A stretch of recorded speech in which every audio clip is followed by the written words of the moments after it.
Welcome to the fourth episode of the News Project Live.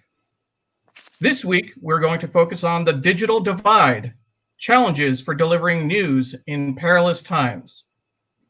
Our guests are Larry Irving, technology strategist with the Irving Group, and Lee Rainie, director, Internet and Technology Research at the Pew Research Center.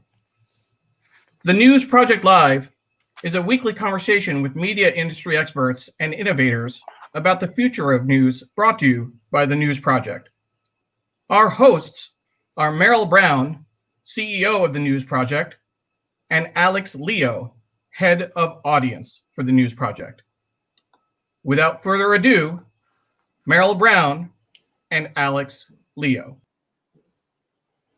Good evening from New York City. I'm Merrill Brown, CEO of the News Project, and welcome to tonight's episode of the News Project Live. Thursday evenings, we cover some of the most pressing challenges facing the news business, and our topic tonight is even broader and goes well beyond the news field and affects daily the lives of literally billions of people around the world. Tonight, our topic with two outstanding guests is the digital divide. The data are often debated, but approximately 21 million Americans are without broadband, as are over 3 billion people globally.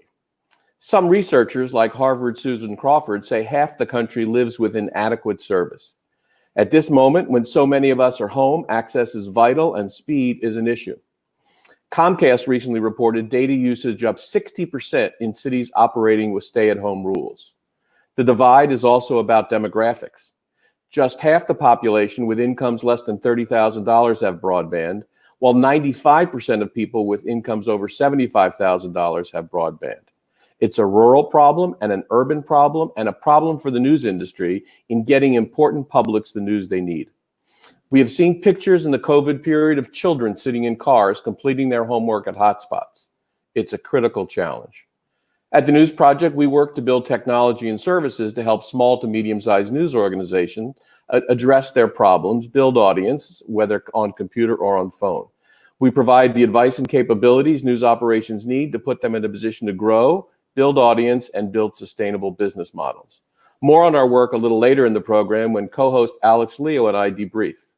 And please send us your questions for tonight's program. And with that, good evening, Alex. How's everything in Washington, D.C.? Hi, Merrill. I'm well. Thank you all for joining us. Please tell us where you're watching from in the comments. Tag your friends. Share this post on Facebook, Twitter, LinkedIn. We'd love to hear your questions, as Merrill said, and just keep in touch. Merrill?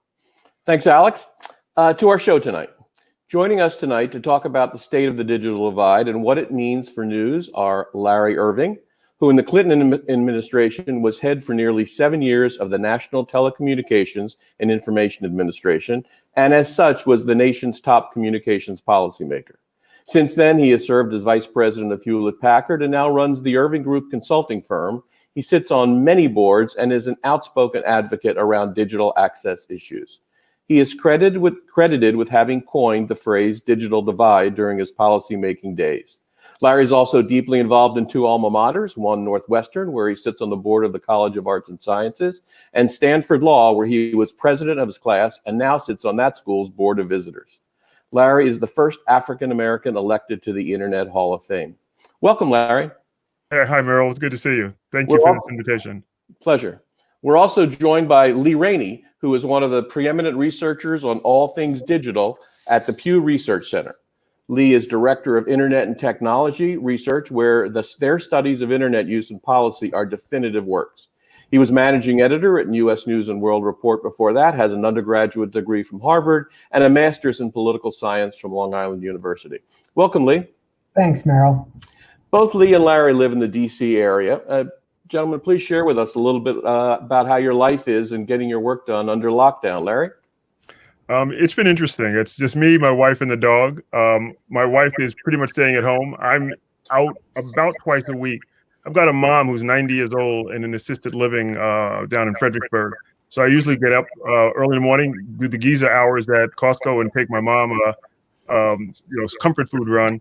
But other than that, we're locked in, and most of my life is spent on this thing doing Zoom meetings. Great. Lee, how about you? I have the delightful experience of having my daughter, her husband, and our 2-year-old granddaughter staying with my wife and me. So we've been watching a toddler grow up before our very eyes for the past 10 weeks. As a matter of fact, they're eating dinner upstairs right this very minute. At Pew Research, we've transitioned pretty well from a very tight-knit, in-person, meeting-oriented culture to a remote telework culture. We've been doing a lot of research related to the coronavirus, not just about how technology fits into it, but how people are experiencing it around the country. And it's been exciting to sort of build new kinds of camaraderie in the midst of that research. Appreciate that, Lee. Larry, let's start with you. To be sure, even as 2020 dawned, the divide we're discussing tonight was a profound issue. Today, the urgency around the issue is even more intense as kids go to school at home and urgent health information is distributed digitally. Assess the state of the digital divide for us today, Larry. It's pretty bad, and I think it'll get a little worse. We're talking about 1 in 10 Americans before the pandemic hit didn't have broadband at home. A large number of people, and disproportionately people of color, immigrants, people whom English is a second language, rural Americans, and the divide that most of us don't talk enough about, but that really troubles me during this pandemic, is the divide for the families like this. We talk about, let's send kids home to do their homework, but a kid may be living in a house with 6 other people with no broadband. We also have a situation where 1 in 4 Americans over 65 don't have broadband at home. When you think of telehealth issues, when you think of the fact that because senior citizens are so much more susceptible to what will happen to them if they contract the virus, we're keeping people away from our senior citizens. Things like Zoom and Facebook Live and other things allow folks to use technology to connect, but too many of the people who need that technology don't have that technology. And so the divide exists, it's getting worse, and the things that so many of us take for granted aren't available in many instances that people need it the most. Somebody said never let a good crisis go to waste. The only good thing I see about this crisis is that it's alerted most policymakers, most people around this country, to just what the divide means and how awful it is to be on the other side of that divide. Alex? Lee, just 3 weeks ago, Pew Research released a definitive report about what the public has to say about the divide. One thing we're divided about is whether or not government should be part of the solution to this problem. Can you tell us more about the findings? Sure. Our starting point was very much the kind of issues that Larry was just describing. We know that some people have made a relatively easy transition to online life, and other people are struggling in the midst of it. So we wanted to get a broad reading, first of all, about how important the internet was to people. And more than half the country, 53% of adults here, said the internet had become essential to them during the coronavirus outbreak. And 34% said that it was important, but not necessarily essential. So we followed up with a question, presuming that we would get lots of support for the idea that the internet had become really essential as a coping mechanism for work, for healthcare and things like that during the crisis. We asked, should the government play a major role in providing broadband service and cell service, at least during the crisis itself? Maybe not forever and for always, but at least for now. And we got an interesting reading, but the majority of Americans, including people who say that the internet is essential to them, are not necessarily happy about the idea that the government might provide support for others who are struggling to get it. So 62% said the government doesn't have the responsibility when it comes to providing cell service. 65% for health service, 62% for broadband, and about a third of the country does support the idea of at least some federal programs to help people out. Larry, that sets things up right in your corner, because you're obviously a champion of the fact that the government has a role to play here. The public isn't necessarily completely in that corner, but what a moment it would be to devote energy to resources around a national plan to address this problem. What do you think the chances are? I think the chances are good in getting better on that. I think if we took that same survey about a month or two from now, when people have had the experience of end-to-end Zoom meetings, and I don't think there's a parent in the country who doesn't understand that their child needs to be connected to the internet now. No matter where you are, in public school or private school, universities, there are kids who just can't do their work. I mean, in the city of Detroit, 60% of the kids in public school in the city of Detroit didn't have internet access when the school year began. And Detroit Edison made a grant to get those kids connected. In our hometown of New York City, there are 1 million students in New York City schools. There are 100,000 homeless kids who obviously didn't have broadband because they didn't have a home. There's no one who doesn't have a better understanding of what this means now. So I tend to think that these numbers are going to move. I think they're going to move in the right direction. And the sad thing is, historically, these issues have been a little bit over politicized. Whether, go back to the early days of the internet, we had this thing called the Gore tax when we were connecting schools and libraries. Then we had Obama phones. And so I tend to think we still have a little bit of residual of that. I don't know a school teacher. I don't know a parent. I don't know a child of a parent who doesn't want internet broadband to every home. So I think we're going to see shifting numbers. This is going to make us understand how dependent we are on the internet. In the same way that I think during the 30s and 40s, people began to understand how important electricity was, and in the 10s and the 20s, how important the telephone was. These things evolve, and I don't think we'll come out of this pandemic without anybody understanding. Larry, you recently wrote a letter to the Washington Post. In it, you talk about the Lifeline program. Can you tell people about that and what happened to it in 2017 and what might come from it going forward? Yeah, so the Lifeline program is a 1985 program. And it's interesting because if you look at the 1980s, about 90% of Americans, 95% of white Americans had a telephone. But if you looked at Black Americans and Latino Americans, they were down at 1 in 5 households didn't have a basic telephone in their home. When you get to Native American reservations, we're talking about 2 in 5 households. So only 6% of Native Americans had a basic telephone in the 1980s. Lifeline came along, low-cost telephone, $10 a month. You could have a basic telephone in your house. Well, fast forward, the internet became more important, mobile phones became more important, and Lifeline morphed into first a cell phone after Katrina. The the Bush administration added cell phones to it. And then during the Obama administration, for the first time, they added broadband to the Lifeline program. But here's the problem. You can only get either a cell phone or a broadband or a regular telephone. You can't get all 3 of them, just one. You get one $9.95 subsidy. And so if grandma needs a home phone, but ma needs a cell phone, and the kid needs a broadband line, you only get one of those. And so for low-income families, it's a hard program. And in addition, it's a bureaucratic nightmare to actually apply for and get this program. It needs to be rethought. $9.95 doesn't buy you much internet anywhere. So we need to increase how much money you get, and we need to make it easier to get access to it, and we need to make it much more focused on what people are using today, which is broadband internet. Lee, tell us a little bit about what the data shows on homework. We looked at the school situation, and interestingly enough, when it comes to the way people think about children, they're not necessarily as opposed to government programs. As a matter of fact, majorities of Americans think that schools are perfectly responsible and reasonable to provide some kind of access to children during the midst of the coronavirus outbreak. Only some small minorities don't think that that's a reasonable thing to do. A big question is whether it should be provided to every child in the school system, or particularly to parents whose children can't otherwise afford to pay for it. So there's a bit of a political difference over that. But even Republicans and who oppose the idea of a lifeline for people who don't have broadband or cell service now are very much in favor of kids being connected and having the tools that they need.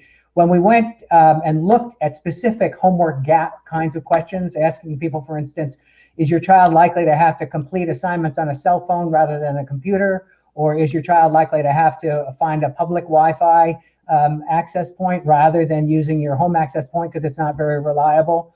Or does the child even have a computer at home? Relatively high numbers of lower income parents were saying that they're really worried that this is the reality that their children face, that they won't be able to complete assignments, that they won't be able to keep up with the schoolwork and even interact with the teachers who are doing so much of the work now online. And the whole phenomena of homework on the phone is somewhat mind-boggling, but an inevitability for many people, right, Lee? Well, it's a new dimension, actually, to digital divides.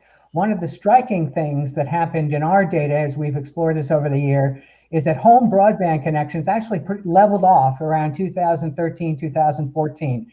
About 71% of American adults now have broadband at home. a lot of them depend on their smartphones for any kind of access. About 17% of Americans only have a smartphone, don't have a broadband connection.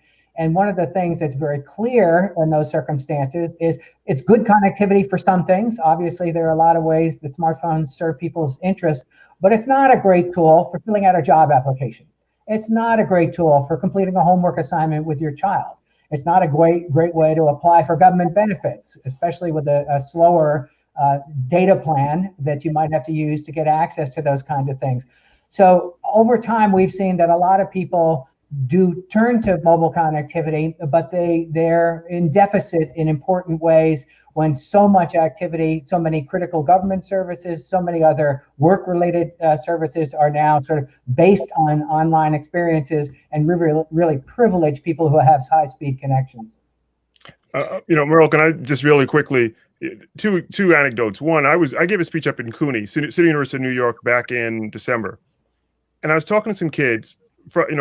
250,000 kids go to City University of New York. 250,000 are also kind of commuter students, so it's 500,000 kids.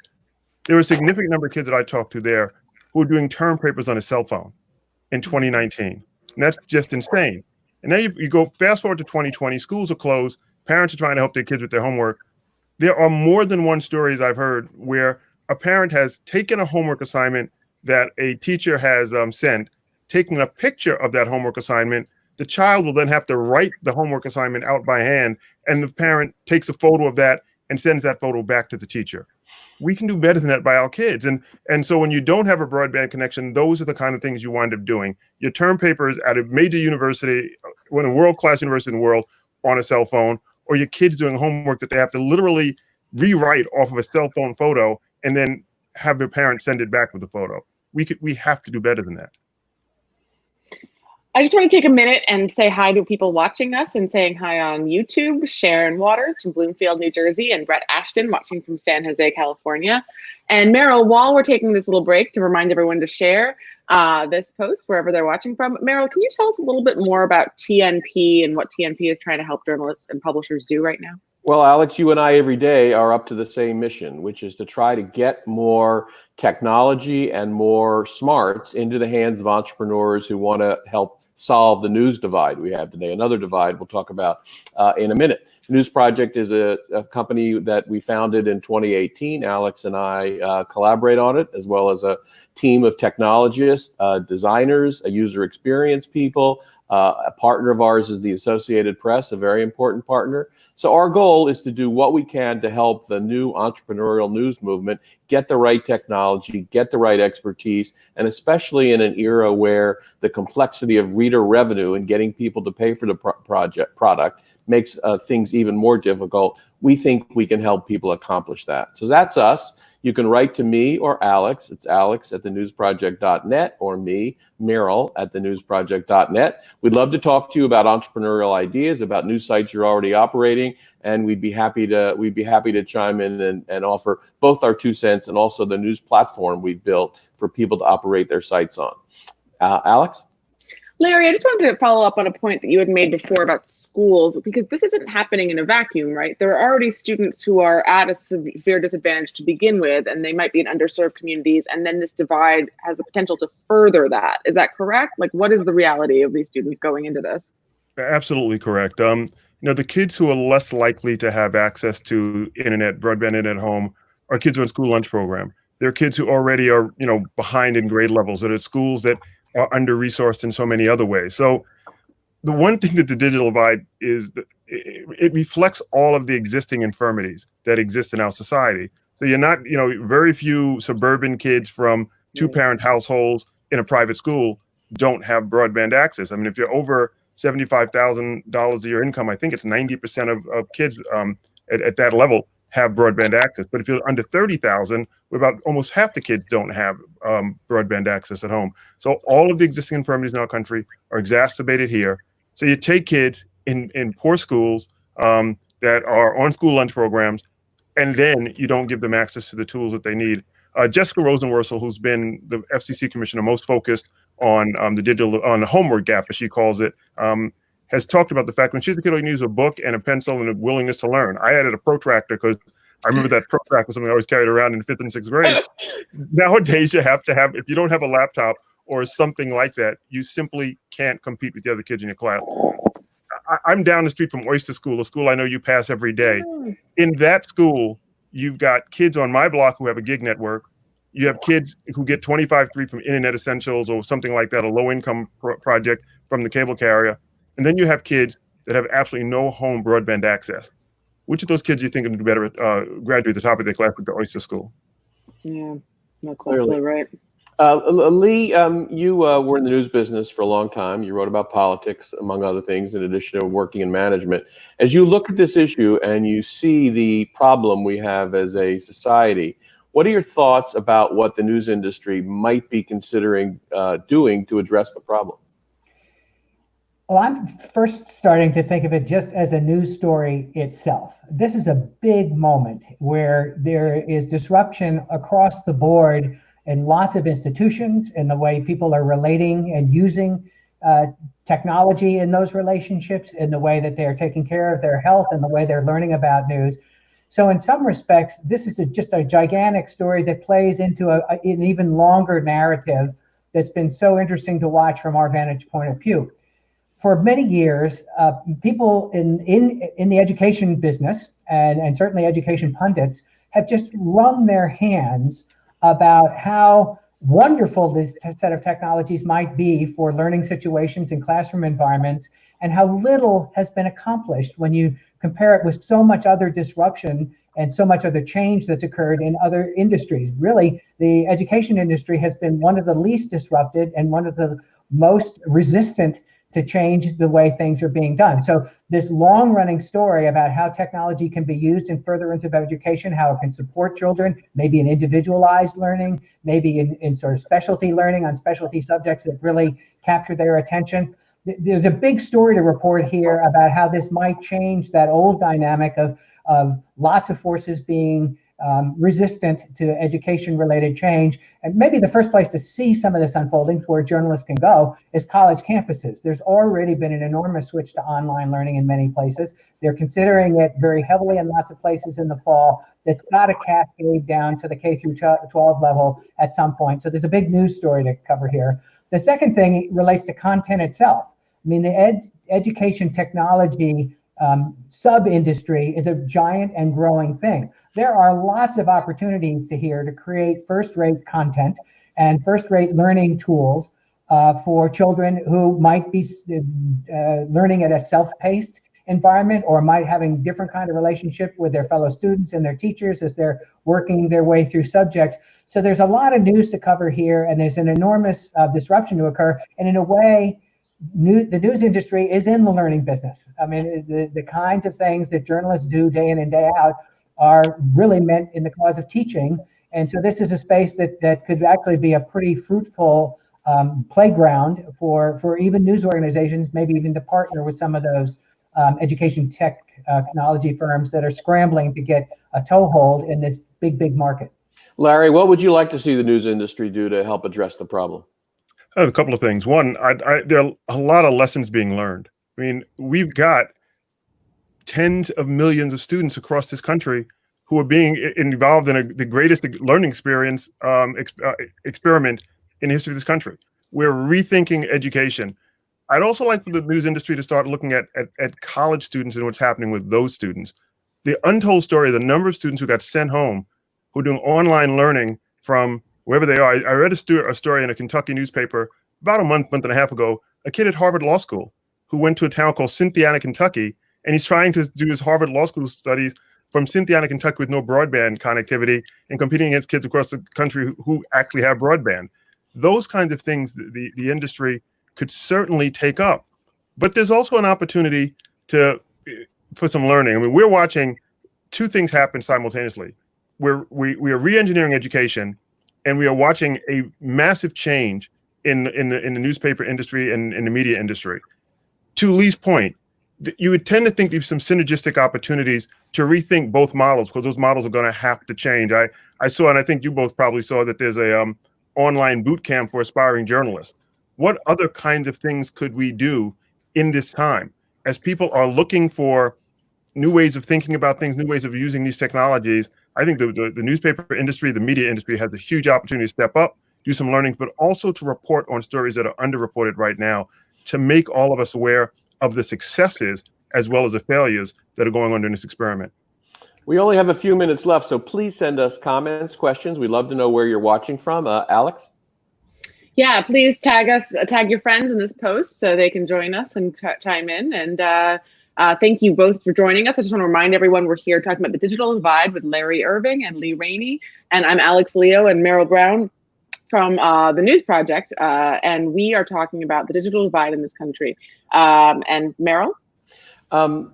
Let's start with Lee on the next question. We haven't talked about rural America much.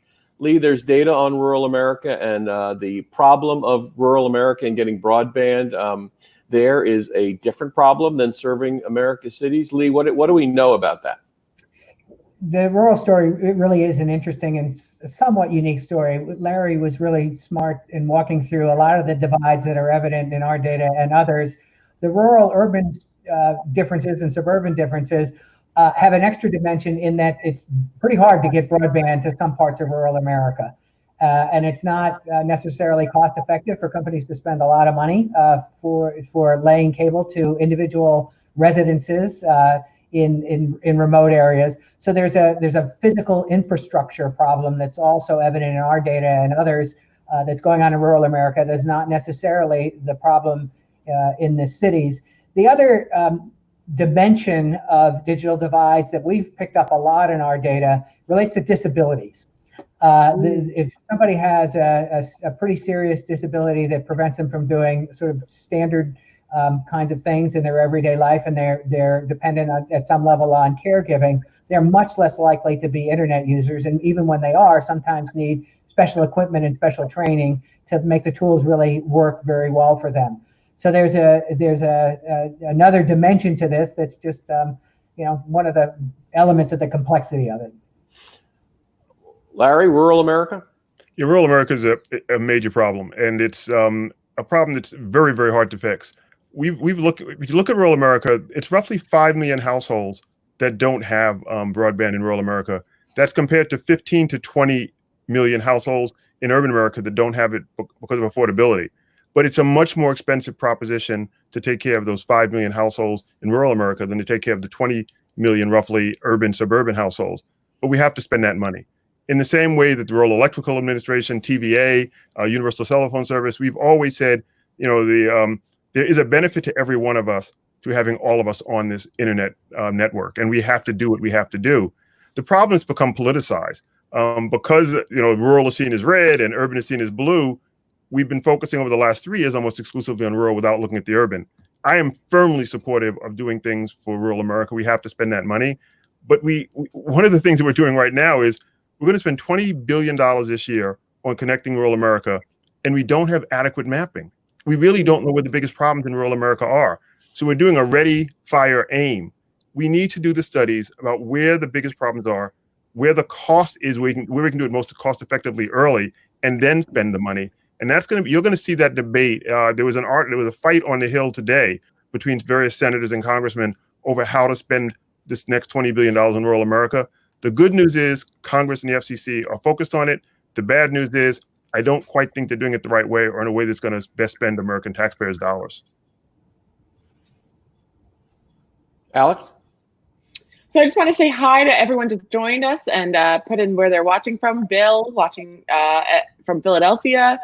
Jerry, hi. And Peter has a question, which we just addressed. Thank you, Larry, in advance. About who should pay for broadband. I think Larry set out the way the government can. Merrill? Larry, update us on exactly what is going on the Hill. There is a bill that contains a very significant amount of money to support some of these issues. What is the likelihood of this Congress getting that done? With every one of the stimulus packages, there's been an effort to do something, either Lifeline or rural or E-rate. So for those who don't know, E-rate is a program we have to connect schools and hospitals and libraries to the internet. And it's been incredibly effective in that we do have, and full disclosure, I'm on the board of a company that does a lot of E-rate work, ENA, but we do a lot of great work helping kids who don't have access at home get access to school. So then the question is, can we use E-rate now to do more things? I don't know if people on this call are aware of hotspots. There are libraries and schools that will give kids a little MiFi unit, it's a little device you can take it home and you have internet access. Can we use E-rate money for hotspots? There are other proposals. I'm from an inner city school in Queens, New York. People would like to use E-rate money to throw a tower on the top of that school. Most of the kids who go to that school live in the surrounding 2 or 3 miles. You could put a tower on top of that school, on top of the local library, and give people free Wi-Fi off of those E-rate enabled schools and libraries. Those kinds of ideas are percolating up. The biggest thing is getting funding to these schools. We know we need more money. We know we need to rethink these programs. We know we need to revisit Lifeline. We know we need to connect rural America. We're spending trillions of dollars, and yet very few of those trillions of dollars to date have gone to solving what almost all of us consider to be one of the biggest problems of this pandemic, the lack of connectivity for people who really need connectivity. I think in this next stimulus, if we ever get one, there will be some money. I think Republicans and Democrats are increasingly closing the political and partisan divides, but it's going to require all of us to talk to our policymakers. And the other thing that I hope any of these bills will require is a lot of data collection and a lot of focus on lessons learned, as I talked about earlier. If we just spend money and don't come out of this smarter about how to use these technologies and how they've been used, we'll have wasted those dollars. Lee, is there any data about the likelihood that people are going to drop their connectivity for economic reasons? Yeah, there are people who are struggling to pay their bills now. It was particularly high in lower income families. And so there's some possibility that as people are out of work or have lost some pay in the midst of the coronavirus outbreak, they won't be paying their bills, and they will have to lose service and be even more in deficit because of that. But no evidence from your April research that people have already done so or that they're about to.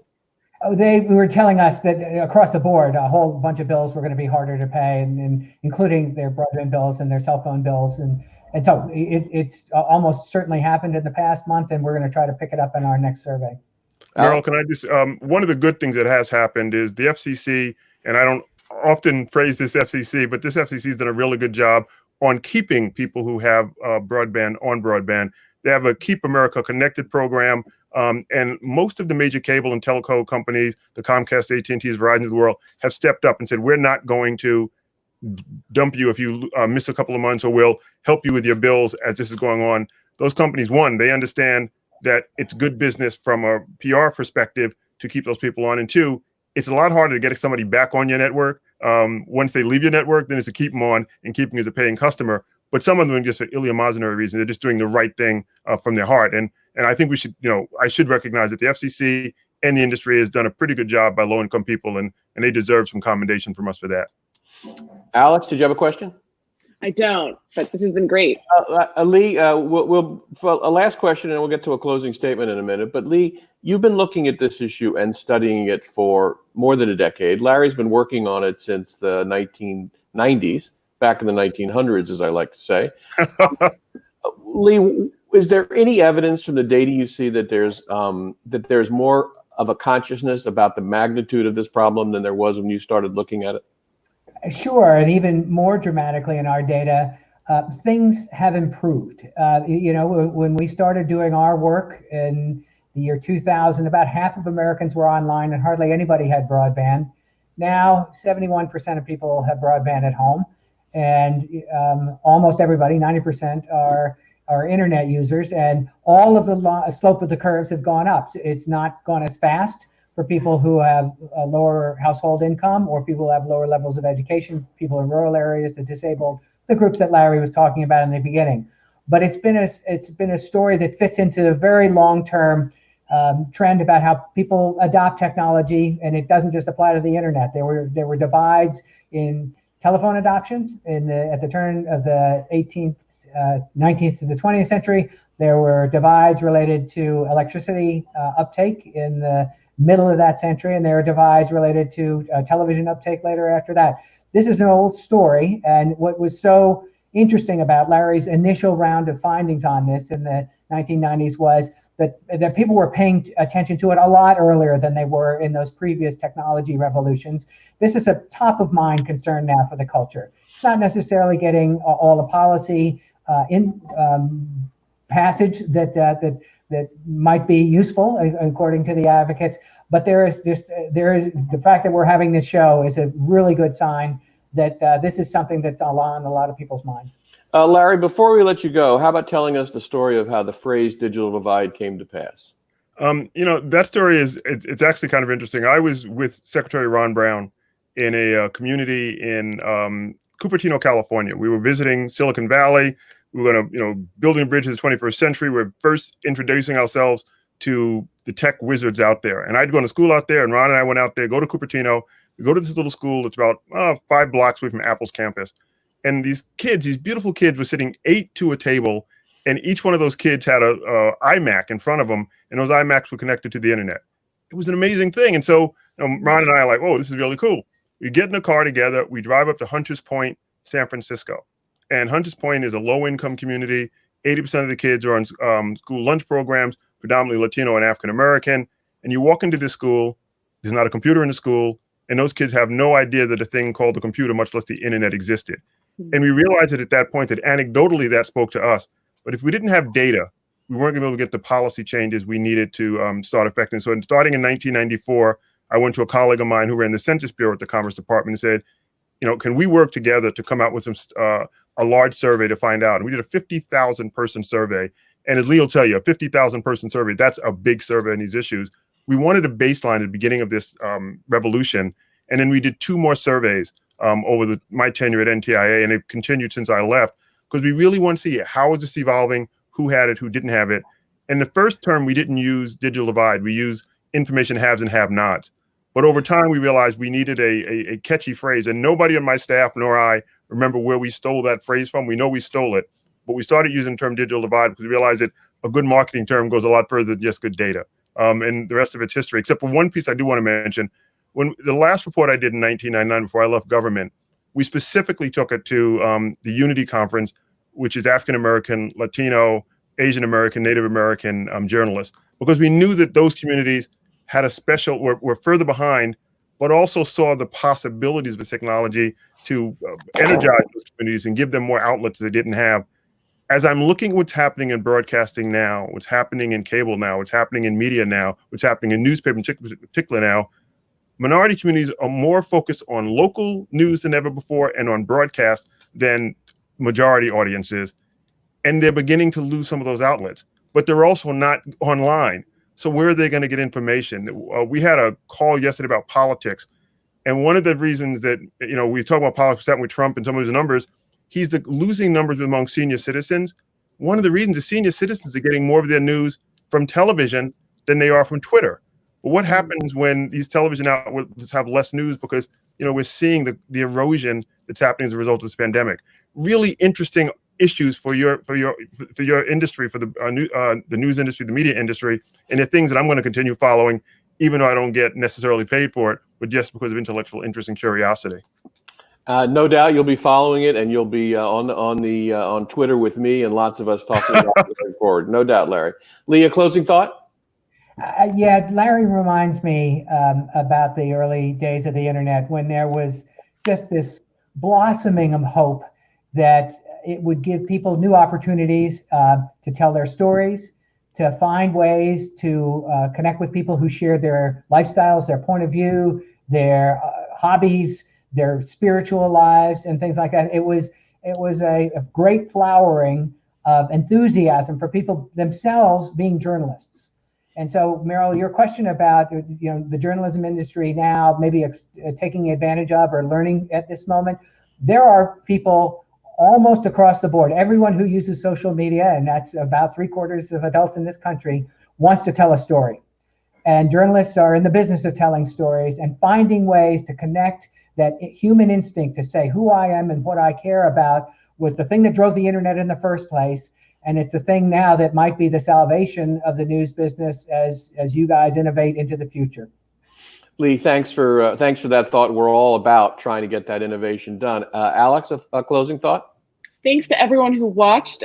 Tune in next week for another show. On Thursday, we might be changing the time, and we'll let you know in advance. Yes, and one announcement to make, among others, we will be back next Thursday, as Alex said, and on June 11th, Thursday, June 11th at 6 o'clock, we have a very special guest, perhaps one of the most influential public television people in the country, Neil Shapiro, who runs WNET, the largest and in many ways the most significant public television station in America. We'll talk to Neil about the state of TV news as he sees it, how public television is coping with the current COVID moment. There'll be no shortage of topics to talk about when we see Neil Thursday, June 11th at 6 o'clock. To all of you joining us from around the country and around the world, thank you. Please send your thoughts to us I'm Merrill at thenewsproject.net. Alex is Alex at thenewsproject.net. We look forward to seeing you online, and thank you for attending today's show. Good evening. Thank you.